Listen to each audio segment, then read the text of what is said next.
Udah nunggu lama, adalah seorang bapak-bapak di depan gang melambaikan tangan, memanggil, kayak manggil ojek lah. Gini, gue lambai tangan. Saya tanya, Pak, ojek mau kemana? Si bapak itu bilang, ke Santiong. Santiong itu makam Cina yang ada di Cimahi. Nyampailah ke pangkalan lagi. Di pangkalan pada ditegur sama teman-teman. Kamu kemana? Mau narik malah pergi. Kata saya narik penumpang. Teman-teman, enggak. Kamu tuh lagi ngomong sendiri. Enggak, saya bener bawa penumpang, bayar 10.000 ke Santiong. Saya liatin uangnya. Ternyata nggak ada si uang itu. Nah, di situ saya mulai narik ke kos-kosan tuh, muter lewat TPA. Ada lagi sosok yang di pohon itu. Lihat dari spion kiri, ada lagi tunduk gini, ngikutin. Yang saya kaget, yang saya langsung pingsan itu, lihat wajahnya tuh rata. Di situ saya benar-benar stres, uang nggak punya, terus digangguin yang macem-macem kayak gitu, udah ketakutan. Di situ saya mulai berpikir, kok jelek banget, sial banget hari ini.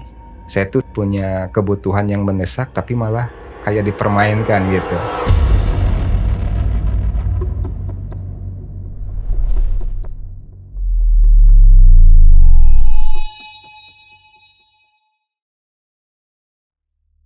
Halo semuanya, kembali lagi di Lentar Malam bareng gue Jamal. Jadi malam ini kita akan mendengarkan pengalaman dari narasumber kita, seorang driver ojek pangkalan guys. Yang dimana beliau dalam satu malam itu harus mengantarkan 3 penumpang gaib. Wow, bayangin tuh, gokil gak tuh. Ya udah, langsung aja kita kenalan sama beliau, namanya Pak Yana. Pak Yana, apa kabar Pak? Baik, baik ya. Oke. Pak Yana, ini aku pengen tahu nih, apakah di hari itu memang Pak Yana dari awal sudah ngerasa ada keanehan? Hari itu banyak kejanggalan dan kena sial terus gitu. Kena sial terus? Sialnya seperti apa? Ya, sial karena saya narik dari pagi atau subuh sampai jam maghrib, sampai jam 7 tuh gak dapat penumpang sama sekali. Sama sekali? Sama sekali. Padahal biasanya nggak pernah seperti itu? Nggak pernah seperti itu. Minimal berapa penumpang biasanya? Nggak tentu sih, cuman kalau nominal dari uang suka agak lebih gitu. Oh, harusnya sudah dapat lah ya? Iya, sudah dapat. Dari jam 5 subuh sampai maghrib itu ya, udah minimal ya udah 1-2 mah dapat lah ya? Harusnya. Oke, wah sial banget itu ya. Terus dan ini sial banget, emang sial banget. Katanya sampai dapat 3 penumpang gaib. Iya betul. Betul itu ya? Iya betul. Oke, ya udah tahan dulu aja ceritanya. Dan buat teman-teman yang penasaran gimana cerita lengkapnya, tonton video sampai habis. Tapi sebelum itu seperti biasa, kalau pengen jadi narasumber di Lentar Malam sama seperti Pak Yana, teman-teman bisa langsung aja DM ke Instagramnya Lentar Malam atau WhatsApp yang ada di bawah, yang di samping gue ini nomornya. Oke. Oke, sekali lagi buat pasukan Lentar Malam yang penasaran sama cerita lengkap dari Pak Yana, tonton video sampai habis dan tanpa basa-basi lagi, saksi misteri kita mulai.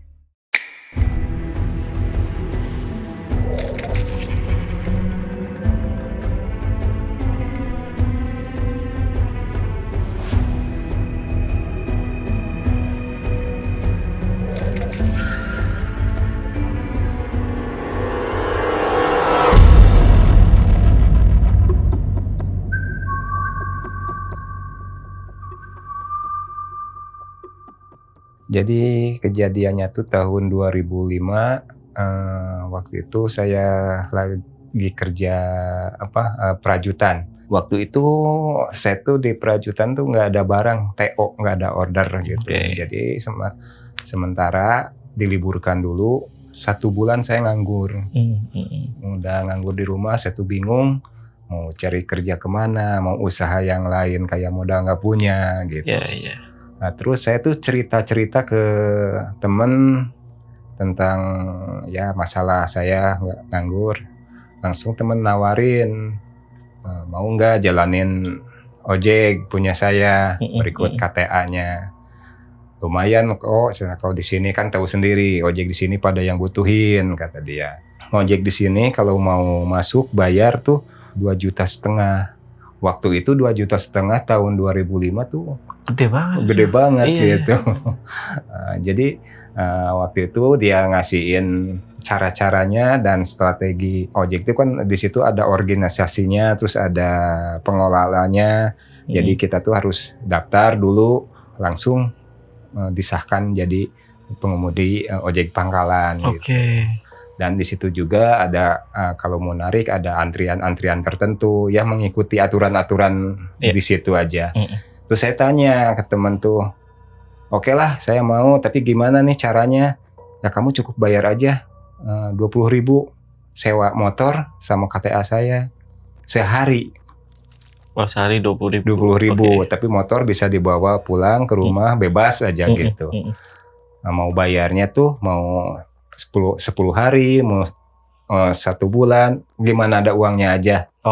Gitu. Jadi singkat cerita saya mulai ngojek lah. Pas hari pertama saya mulai ngojek dari subuh ya, pas adzan subuh. Karena dari adzan subuh itu suka ada yang ke pasar, terus pagi-paginya anak sekolah, terus yang kerja juga.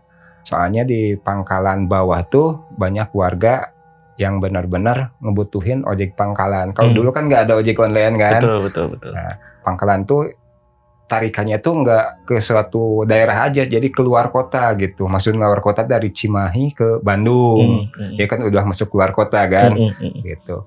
Yang dirasain hari pertama, kedua sampai seminggu standar-standar aja, dan kesananya yang diceritain sama temen tuh emang betul.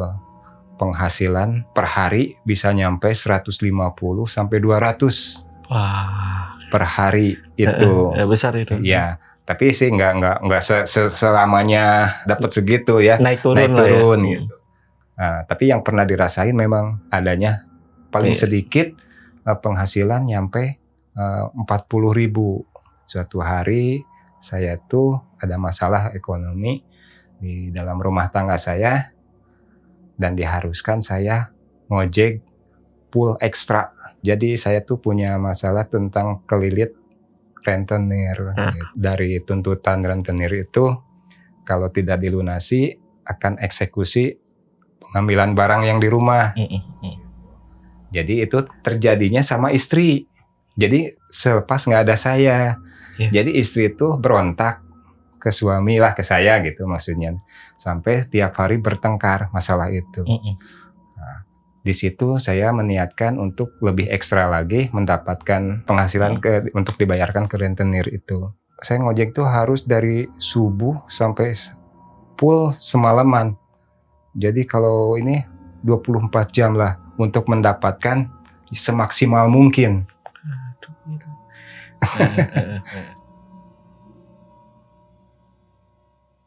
Nah, waktu itu hari Rabu saya mulai seperti biasa dari subuh. Alhamdulillah nggak ada suasana di pangkalan atau di mana, biasa-biasa aja, nggak ada kendala. Tapi yang saya herankan, muatan untuk saya jelek gitu. Nggak seperti muatan yang lain. Ojek pangkalan tuh diantri di nomor. Yang ke satu, yang datang ke satu, yang kedua, yang ketiga sampai bereretan. Pas bagian saya lama banget, itu nyampe setengah jam sampai 1 jam baru dapat penumpang. Iya. Dan kendalanya tuh ada aja. Pas bagian saya mau narik, saya sakit perut lah. Jadi si antrian tuh dipindahin sama yang belakang saya. Sok aja tarik. Tiba-tiba gitu. Tiba-tiba. Udah antrian kan belakang banyak tuh. Pas bagian saya lagi, dilihat motor banyak kempes. Banyak kempes. Jadi ada aja. Pokoknya dari tiap pas bagian saya, oper lagi ke yang lain, gitu-gitu. Sampai maghrib, sampai jam 7-an, saya pindah lokasi tuh ke area pangkalan atas. Kan ada 2 pangkalan bawah, pangkalan atas. Pangkalan atas ke jalan rayanya itu jam 7. Saya ngantri di situ. Pas bagian saya ya sama seperti biasa lagi, di bawah di atas gitu. Jadi jelek banget lah, banyak masalahnya. Di situ saya mulai berpikir kok jelek banget, sial banget hari ini. Saya tuh udah punya kebutuhan yang mendesak tapi malah kayak dipermainkan gitu. Oke. Nah, waktu itu jam 7-an, pas bagian saya di antrian pertama mau narik, saya udah nunggu lama itu. Adalah seorang bapak-bapak di depan gang melambaikan tangan, memanggil, kayak manggil ojek lah. Itu nggak terlalu tua, sekitar 50 tahunan lah. Tapi pakaian rapi, rambutnya putih. Kan posisi pangkalan ojek tuh dekat dengan rumah sakit. Perasaan itu ya mungkin bapak-bapak pulang dari rumah sakit lah. Udah ngelambaiin tangan, ya otomatis saya nyamperin sambil bawa motor. Saya tanya, Pak, ojek mau kemana? Si bapak itu bilang, ke Santiong. Santiong itu makam Cina yang ada di Cimahi. Berapa? Kata saya 10.000. 10.000 juga itu kan waktu itu lumayan gede kan. Biasanya ditawar, ini enggak. Si bapak, oke saya naik. Nah si bapak naik, saya berangkat langsung. Nah yang jadi anehnya itu, yang jadi perasaan tuh, si bapak naik nggak ngomong apa-apa dan hati saya tuh nggak enak. Terus di lambung itu agak mual, terus merinding tuh agak berat banget gitu. Tapi nggak ada curiga apa-apa sih. Berlaju aja karena saya udah tahu jalannya. Pas sampai tujuan di Santiong, si bapak itu yang bilang, udah sini aja dek, katanya gitu. Oh iya, turun, dia bayar 10.000 bayar. Saya masukin 10.000 ke tas kecil kan, tas pinggang itu. Saya bilang makasih Pak, dia cuma menganggukkan kepala aja. Iya. Nah, saya pergi, nggak ada kejadian apa-apa sih. Nah, cuman yang saya herankan tadi pas narik itu aja kendalanya. Ada apa gitu. Nyampailah ke pangkalan lagi. Di pangkalan pada ditegur sama teman-teman. Tegur gimana tuh? Ditegur tuh, kamu kemana mau narik malah pergi. Kata saya narik penumpang. Teman-teman enggak. Kamu tuh lagi ngomong sendiri. Terus ngejalanin motor ke arah Cimahi katanya gitu. Enggak, saya bener bawa penumpang bayar 10.000 ke Santiong. Saya liatin uangnya. Ternyata nggak ada si uang itu. Tapi saya benar-benar masukin uang. Saya kira jatuh. Jadi saya tuh nggak bisa ngelak lagi, teman-teman bilang gitu malah tertawain. Kayaknya mau nakut-nakutin kamu mah, katanya gitu. Nah saya udah biarin. Saya antri lagi ke belakang, biarin lah. Saya tuh berpikir kok ada aja yang gini, udah nggak dapet penumpang, udah dapet malah uangnya hilang. Ini cobaan atau gimana gitu. Takut gak pada saat itu? Cuman merasa heran aja. Hari itu kok sial banget. Sial banget. Nah waktu di pangkalan mulai dari awal lagi, dari terakhir itu dari udah nganterin tuh jam 7, balik lagi ke pangkalan 7:30, antri. Saya pertengahan itu jam 10. Itu kan banyak banget kan ojek tuh. Saya pertengahan, ke depannya tuh 5 lagi lah, ke belakangnya masih banyak. Datanglah bapak-bapak lagi, parubaya, pakainya tuh lusuh kayak pengemis, tapi nggak compang-camping sih, nggak. Dia nyamperin teman saya yang di depan yang mau narik. Bilangnya gini, Mas anterin saya tapi nggak punya uang, katanya. Teman saya nolak, karena saya mau narik Pak, tolong ke teman saya aja yang sebelah. Teman saya yang sebelah sama gak mau. Pas ke saya pikir kalau bapak saya gini gak punya uang, pingin pulang gimana rasanya gitu. Iya benar. Biarin saya yang anterin karena posisi saya masih di tengah, masih lama lah. Oke, saya anterin ke teman-teman, tapi tolong antrian saya jangan dipotong. Kalau saya pulang lagi. Saya nanyain ke si bapak yang itu, Pak, pulangnya kemana? Saya anterin ke makam keluarga, tapi bukan makam Santiong. Ya. Tapi makam lagi ya. Ya, makam. Di situ saya kaget. Hmm. Tadi makam, sekarang makam. Nah, di situ saya nggak merasa takut sih, ya. Cuman heran aja. Aku makam lagi, ya biarinlah. Hitung-hitung beramal, nganterin si bapak. Mudah-mudahan ke depannya ojek saya bagus. Saya memang butuhkan uang. Naiklah si bapak. Saya berangkat aja. Sama di perjalanan, nggak ngomong si bapaknya tuh. Malah motor saya tuh berat. Beratnya tuh bukan berat di gas atau ini. Enggak, bukan berat. Jadi kayak yang narik air galon. Kan kalau ke kiri kayak mau oleng gitu ya. Si bapak berat banget gitu. Padahal badannya tuh nggak gemuk. Biasa-biasa aja. Ya udahlah, biarin, kata saya tuh, mungkin ya perasaan aja. Masuklah ke gang yang mau ke arah makam. Saya terus lurus, pas mau masuk makam, saya nanya, Pak, di mana turunnya? Ini udah nyampe makam. Nggak ngomong sama. Saya berhenti. Standar 1, pas diginiin agak berat motor tuh. Pas dilihat ke belakang nggak ada. Pantesan nggak ngomong-ngomong dari awal. Terus saya tuh, aduh, ada aja, kata saya tuh ya. Tadi penumpang uangnya hilang, sekarang orangnya yang hilang. Iya. Nah, di situ nggak merasa takut sih ya, cuman saya kira takutnya ketinggalan di pangkalan. Ya udahlah, saya balik lagi ke pangkalan karena takutnya antrian saya dipotong. Nah, lalu saya putar kan jarak arah makam itu kayak bundaran, jalan sini belok muter gini. Nah, di tengah-tengah itu ada pohon besar. Pohonnya itu kayak ada yang rambat-rambat kayak Tarzan tuh kan. Nah, yang kayak gitu pohonnya tuh. Pas gelap banget.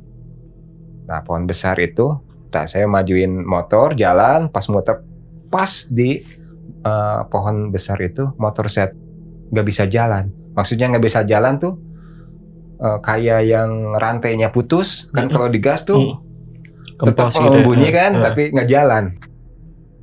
Saya heran kenapa kalau masa didorong gitu kan. Ini masih jauh ke pangkalan. Saya turun, saya lihat, betulin, matiin motor. Di situ sekitar 3 menit, 5 menit saya periksa motor. Ada yang menangis. Posisinya di arah pohon besar itu. Udah nangis, ketawa. Kata saya tuh orang gila atau apa gitu ya.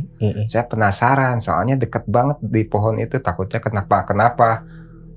Saya samperin, dicari orang itu, nggak ada suara yang nangis itu. Udah berapa kali dilihat kanan kiri ke belakang pohon, nggak ada. Tapi pas lihat ke atas, ada sesosok wanita pakai pakaian putih, rambutnya ke depan, cuman nggak memperlihatkan mukanya.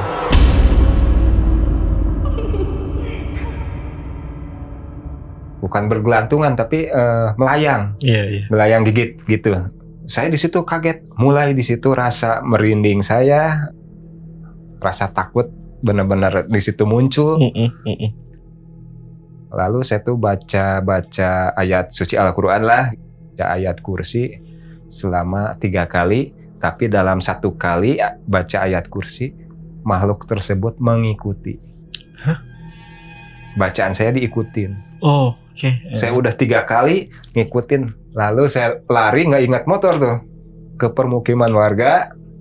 Di situ ada warga lagi kumpul-kumpul, sekitar 4 orang. Saya nyamperin, ada apa Pak? Katanya. Motor saya ketinggalan di bawah, dekat makam, dekat pohon besar. Terus saya lihat ada sosok yang gitu. Kata pemuda itu, iya Pak, kalau ke situ kadang-kadang suka ada penampakan. Malam-malam jangan lewat sini lah. Cari alternatif. Ya maaf, kata saya tuh. Saya tuh minta tolong mau ambil motor, bisa nggak dianterin gitu. Terus si pemuda itu sama teman-temannya saling bertatap mata, gimana? Tolongin jangan atau gitu. Ya nanti saya kasih imbalan. Saya tuh nggak pikir saya tuh dapat punya uang enggak gitu ya, dapat imbalan. Si pemuda itu lalu mau nganterin, saya ambil motor. Ternyata motor itu pas dinyalain hidup, malah jalan. Ya memang hidup kan, Iya, cuman iya. nggak bisa jalan aja, tapi jalan sekarang. Nah udah dianterin sama warga ke atas. Pas ada warung, saya tuh udah punya janji, punya niat mau ngasih imbalan. Saya mau ngasih uang, mungkin kalau 10.000 4 orang nggak cukup. Malu, lebih baik kasih rokok aja lah. Pas ada warung, saya beli rokok setengah 7.000.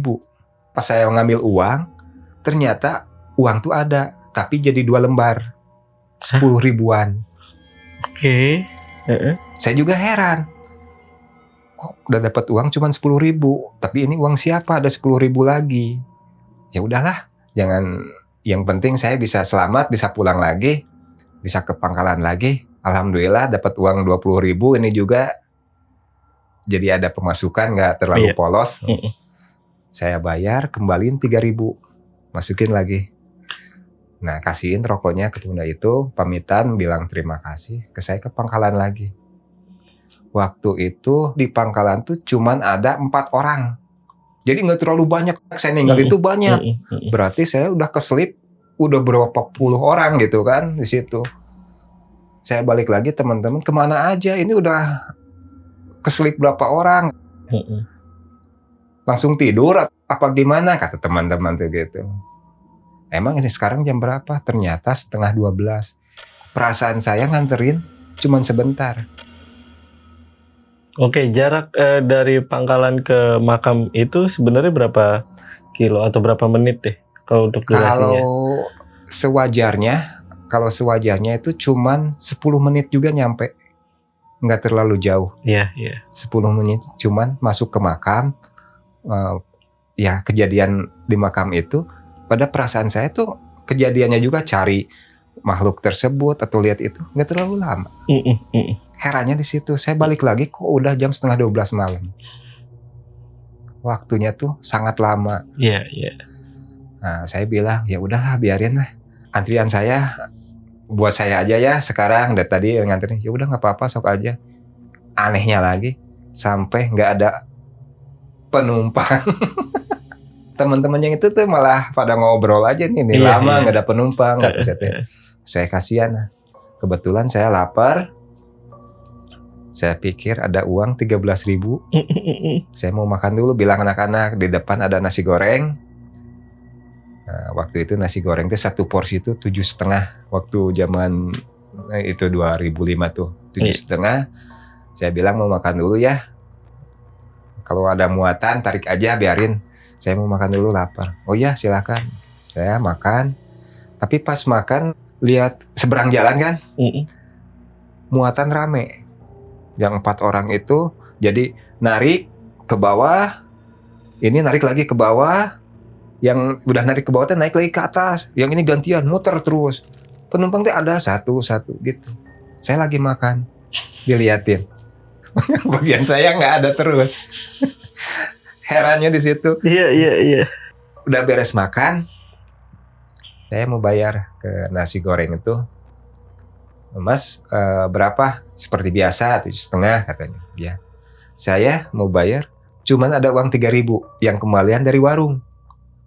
Yang 10.000-nya jadi daun. Berubah tuh jadi daun. Jadi daun. Ya, jadi Iya. kan tadinya lihatnya ada Iya. ada 10.000, terus kembalian 3.000 masukin. Tadinya 20.000 kan, 2. Iya, iya, iya. Nah, yang satunya dibeliin. Nah, tepat pas mau bayar nasi goreng, cuman ada uang 3.000 yang kembalian dari warung. Saya bingung. Bingungnya, Mas, uangnya cuma 3.000, gimana ya? Karena nasi goreng itu udah kenal sama ojek-ojek di situ. Ya santai aja, tenang aja. Emang nih belum dapat penumpang, kata saya. Keluarnya malam. Di situ saya benar-benar stres. Uang nggak punya, terus digangguin yang macem-macem kayak yang gitu. Iya, Udah iya. ketakutan. Tapi kebutuhan saya benar-benar mendesak. Pulang nggak bawa uang. Jadi takut sama istri, bukan takut sama Iya, yang gitu-gitu iya. ya gitu lah. Jadi saya memaksain untuk lebih maksimal lagi. Mau sampai pagi gimana juga harus bawa uang. Meskipun bawa uangnya seperak 2 perak, yang penting kita usaha gitu. Jadi pas udah saya ke pangkalan lagi, saya pikir di sini saya udah nggak bener nih narik di sini. Nah, saya coba teman bilang ke teman yang 2 orang, saya mau nariknya di kos-kosan aja kata saya. Oh ya nggak apa-apa sok, moga dapat penumpang kan. Ada kos-kosan yang biasa kerja malam. Oke. Seperti yang kerja di pemandu lagu itu, Iya, LC. iya sih Iya, kayak iya, yang iya, gitu, iya. terus Pak di biliar yang gitu ya, agak Oke. lumayan juga tuh Iya. ongkosnya. Kalau yang malam gitu. Nah, di situ saya mulai narik ke kos-kosan tuh muter lewat TPA, tempat pembuangan sampah. Nah, pas lewat sebelah kiri kan posisi TPA-nya tuh ada lagi sosok yang di pohon itu. Lagi kata kalau orang Sunda mah lagi ucang angge. Sambil ketawa, sambil nangis lagi. Saya lirik sama ya mata saya kelihatan ada. Di situ saya langsung cabut, tarik gas. Kirain saya tuh selamat ya saya tuh. Lihat dari spion kiri ada ngikutin, tapi ngikutinnya tuh kayak kalau duduk kan pasti nempel lah di belakang gitu ya. Ini mah enggak, jadi kayak nempel aja di spion. Lagi tunduk gini, ngikutin. Aduh, saya lihat spion kanan lagi, sama ada posisinya sama. Gimana gambarannya? Di spion doang adanya? Iya, di spion aja.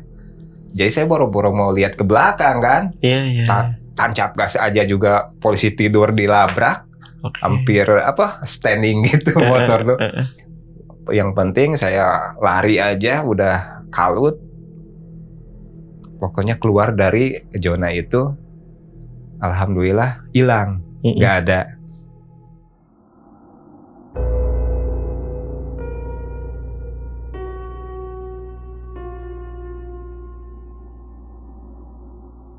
Udah hilang, saya ke lokasi kos-kosan di daerah itu ada area agak gelap, areanya agak luas sih. Kebetulan saya tuh pakai bukan rompi, jaket pangkalan, jaket ojek yang warna itu oranye. Jadi kalau malam tuh suka terang kan, kayak polisi kan pakai rompi itu suka terang kan. Nah di situ nunggu sekitar 3 menit sampai 5 menitan. Ada pemuda, pakainya formal, wanginya sampai nusuk hidung, wangi banget kayak yang mau ada acara gitu. Nanya, "Bang, narik nggak ke Bandung? Atau udah ada yang pesan?" "Nggak ada bang." "Mau kemana? Mau ngojek?" "Ya, saya mau ke Bandung, ke daerah Bancai." "Berapa?" 20.000 bang kalau udah malam gini, tapi kalau nggak mau silakan cari yang lain. Kayaknya udah malam gini agak lumayan mahal. Terus si pemuda itu bilang gini aja bang, saya kasih 50.000, tapi anterin sampai rumah. Jangan seperti ojek-ojek yang lain. Saya disimpan di pinggir jalan katanya. Nggak mau masuk ke gang, ke jalan, ke rumah. Iya. Oh ya, nggak apa-apa. Saya disitu seneng banget ya. Baru aja ngetem 3 menit, 5 menit udah dapet nih ikan. Ya saya tarik. "Ayo bang." Di situ nggak ngomong, nggak apa. Saya juga kan jaga etika, kalau ditanya dijawab, kalau enggak ya enggak lah, jadi nggak ngobrol apa-apa lah. Sampai di depan di Bancai, pemuda itu ngomong, "Bang, di depan ada gang sebelah kiri, masuk aja." "Oh ya."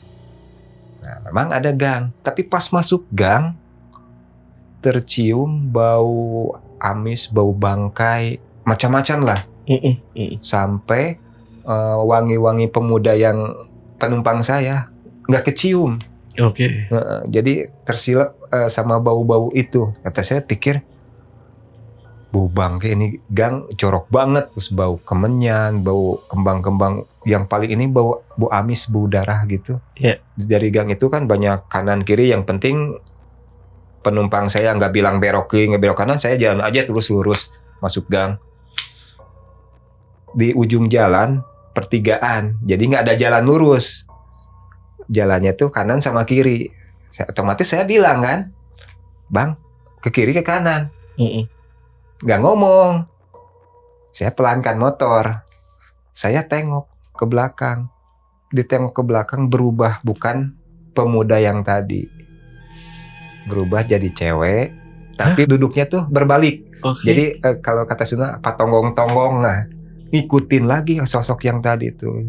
Cuman duduknya berbalik-balik sama saya.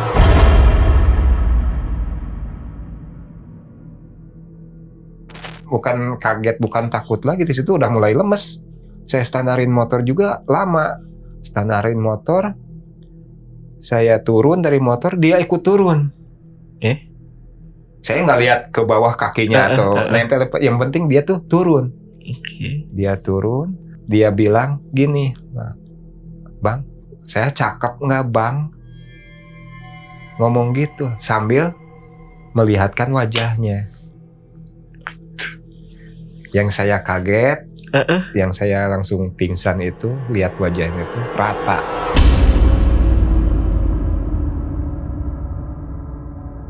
Nggak ada hidung, nggak ada mata, nggak ada mulut, lurus kayak tembok.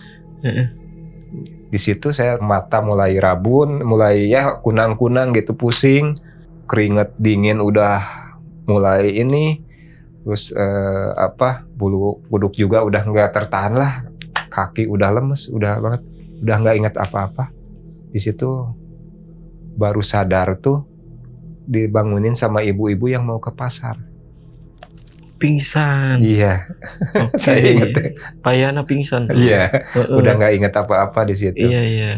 Terus ibu-ibu itu memanggil warga setempat di situ, lalu dibawa ke rumah RT kayaknya. Di situ saya diinterogasi, dilihat identitas saya, KTA saya, terus SIM kayak KTP gitu diperlihatkan, dan saya ceritain kejadiannya gitu-gitu kepada warga di situ. Ya kan banyak ya ngerumunin, takutnya ada kejahatan atau apa gitu, kena begal atau gimana. Saya ceritain yang sebenarnya. Warga, sebagian warga ada yang percaya, ada yang enggak. Kalau yang percaya tuh nanyanya pengen lebih tahu lebih dalam gitu ya. Nanya itu pengen tahu lebih dalam lagi, kejadiannya dari awal gimana gitu. Tapi kalau yang nggak percaya cukup ngomong gini aja, mungkin masnya kecapean, banyak-banyak istighfar aja mas. Wajar. Gitu.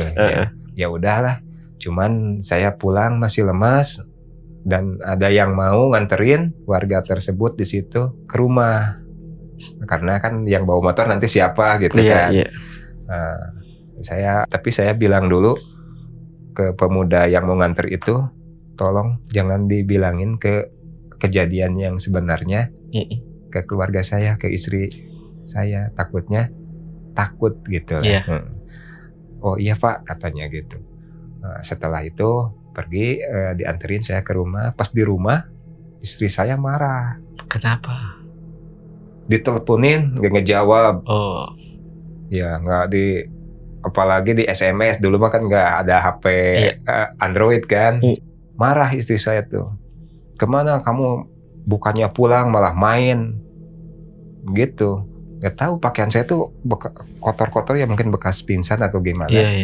Terus dijelasin lah sama warga yang nganterin saya itu, katanya, Bu, ini bapaknya tuh pingsan, kayaknya belum makan semalaman, jadi pingsan di jalan. Saya bawa ke rumah, dia nginep di rumah, pagi-pagi mulai dianterin. Nah di situ mulai istri tuh agak luluh lah gitu, agak luluh. Ya udah mau bawa aja ke rumah sakit.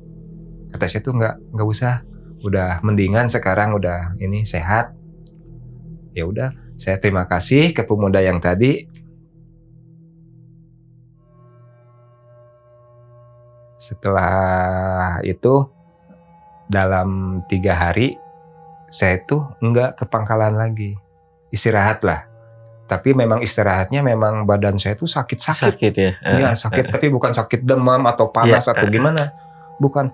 Sakit badan tuh sakit ngilu, atau sampai duduk juga aduh pegel gitu selama 3 hari. Keempat harinya saya mulai ke pangkalan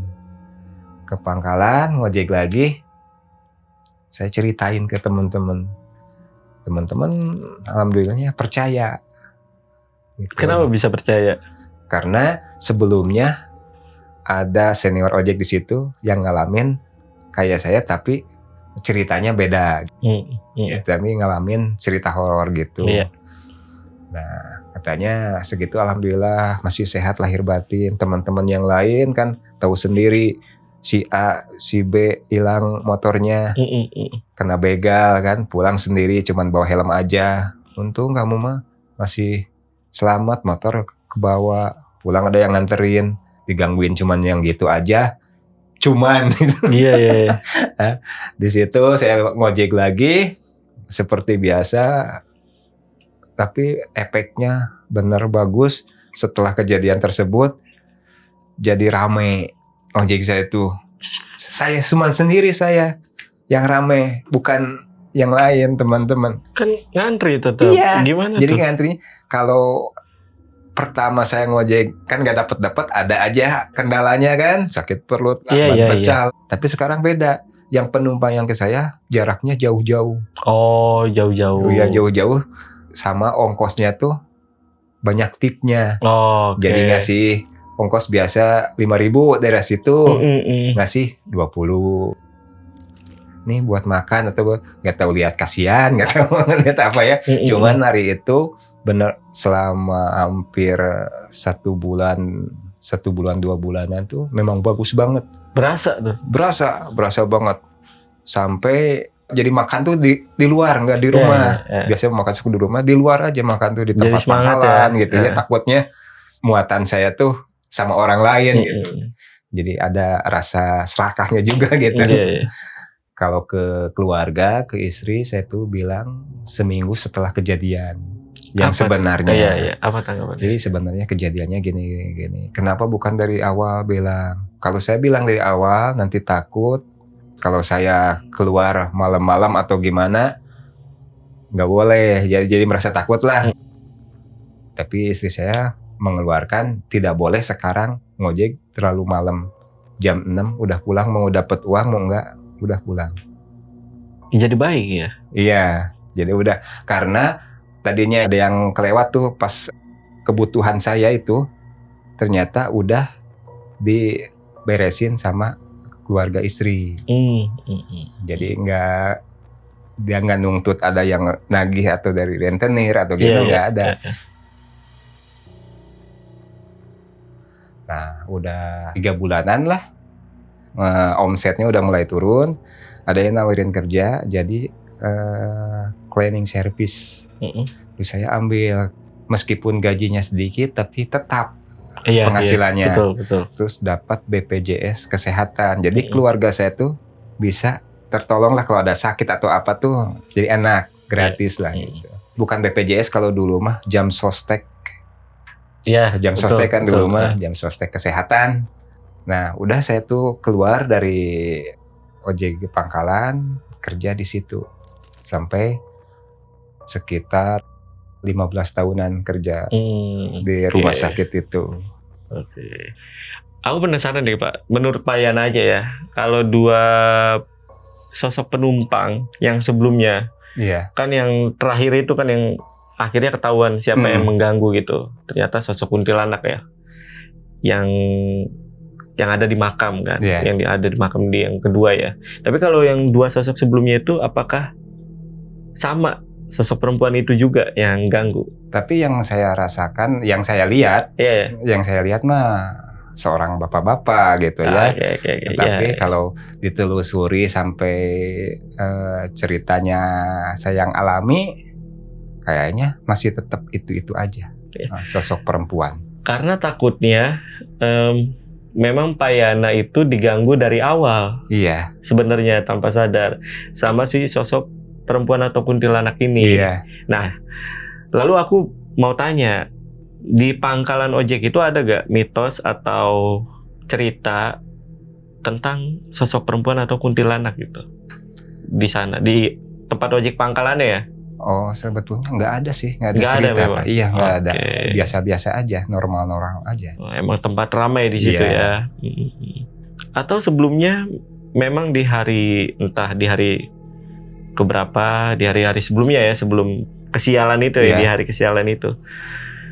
Pak Yana pernah melakukan kesalahan atau apa gitu yang tanpa disadari?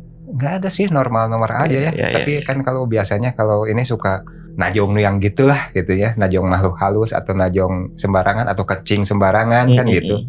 Tapi nggak ada, saya normal-normal aja, nggak ada. Nganterin ke makam pernah? Belum sebelumnya ya? pernah, belum. Jadi baru hari itu doang? Iya, baru hari itu aja pas yang ada. hari sial itu? Iya, ya pas saya butuhkan uang lebih banyak, ekstra lebih banyak, malah kejadian itu.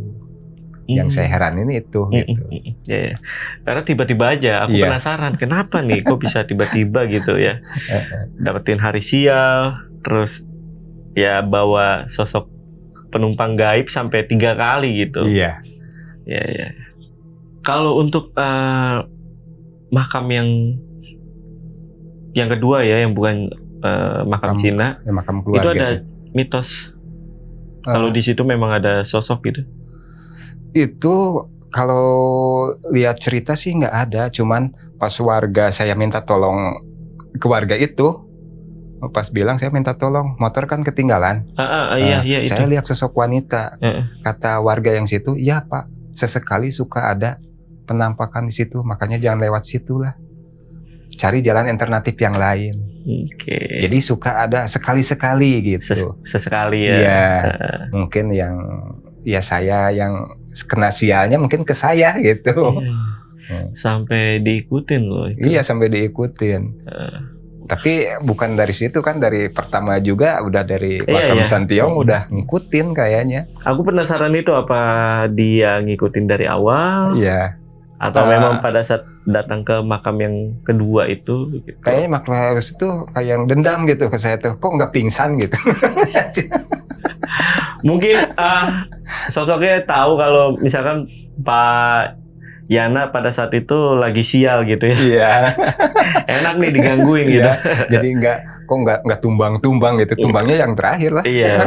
Nah di situ juga nggak ngikutin lagi. Pas waktu itu nggak ngikutin ke rumah atau nggak ngikutin sampai sekarang juga nggak ada gitu. Iya. Terus kalau teman-teman ojek lain itu pernah ngalamin apa? Kan tadi sempet cerita tuh. Iya. Dia ngalamin apa itu? Kalau yang senior saya, dia tuh malam-malam dapat penumpang, sama posisinya dari atas, pangkalan atas, ada penumpang, orangnya kenal, kenal ini. Jadi udah tahu lah rumahnya sini, jadi anterin, nggak usah nanya lagi, Pak Ojek, langsung anterin ke rumahnya, gitu, turun anterin ke rumahnya, biasa bayar, kan kalau bayar udah tukang ojek nggak diselipin ini uang dari ini uang dari itu, pasnya campur aja ya, masukin. Nah pagi-paginya orang di rumah yang malam dianterin, si pemuda itu katanya meninggal sekarang tuh lagi dibawa dari rumah sakit ke rumahnya, lagi nungguin. Katanya tabrakan dari Ciwidey pakai motor. Tapi yang malam yang nganterin siapa? Gitu. Udah meninggal ya. Udah meninggal, tapi yang nganterin itu siapa tuh ya ke rumahnya? Terus uangnya gimana? Ya namanya uang, jadi kan nggak tahu uang siapa yang siapa kan nggak dibilang, jadi dia pada saat itu. Iya. Oke. Jadi nggak tahu hilang atau nggak tahu gimana gitu. Wah. Dia juga agak trauma juga gitu. Pas kejadian itu, pas diceritain. Nah kayak saya juga pas udah kejadian itu, saya juga jadi viral tuh. Waktu itu jadi viral di daerah situ teh. Ya udah pada tahu semua, banyak yang nanya kan, ojek pangkalan tuh bukan itu aja, ada ojek lintas tengah, ada lintas barat gitu ya. Yang lintas barat, nih yang kemarin sana narik penumpang yang gitu. Hampir semua ojek tahu ke saya, jadi viral. Oh gitu. Itu kan baru satu ya. Ada lagi yang lain yang pernah ngalamin kejadian horor? Yang saya tahu cuman itu aja. Cuma itu aja ya. Yang anak-anak cerita cuman itu aja. Senior saya sama saya. Itu sampai sekarang. Nah, kalau sekarang sih udah sedikit bubar ya, sama ojeknya juga sekarang udah umum. Jadi siapa aja yang boleh kalau sekarang mah, yang mau silakan aja ngojek kalau sekarang. Nggak bayar lagi ya? Nggak bayar lagi, udah nggak ada KTA. Yang penting kalau mau aja silahkan. Oke, tahun berapa saat itu peraturannya sudah tidak perlu lagi ada KTA atau bayar lagi? Jadi nggak ada. Pas ada ojek online itu? Iya, pas ada ojek online, jadi orang-orang organisasinya juga udah nggak ada. Udah pada nggak ada, Oh. udah yang pindah tempat, ada yang udah meninggal kan. Iya, Udah dulu kan saya juga tahun 2001 usianya segitu, yang organisasinya yang ketua-ketua kan udah pada tua, apalagi sekarang kan gitu. Udah banyak yang meninggal. Ya, tapi awal mulanya memang pada saat ojek online itu datang ya. Iya, iya, ojek iya. online itu muncul, Ya. ya mulai satu-satu pindah ke ojek Ojek online. online, Jadi iya. anggota tuh ojek itu pindah ke Iya. ojek online aja gitu. Oke, Pak Yana, ini sebelum kita tutup videonya, mungkin ada pesan ke teman-teman yang lagi nonton. Ya, untuk ke teman-teman seprofesi saya yang ojek online atau ojek pangkalan, positif aja lah untuk semangat, jangan menyerah atau digangguin, yang gitu-gitu. Sebetulnya yang itu gimana kitanya, kalau kitanya lemah ya pasti digangguin. Tapi kalau kitanya kuat, imannya kuat, insya Allah berkah semuanya. Ya, amin. Kalau kitanya lemah nanti pingsan kayak Pak Yana ya. Oke. Terima kasih Pak Yana udah datang ke Lentar Malam untuk video kali ini. Gua rasa cukup. Gua Jamal dari Lentar Malam dan Pak Yana izin pamit. Bye.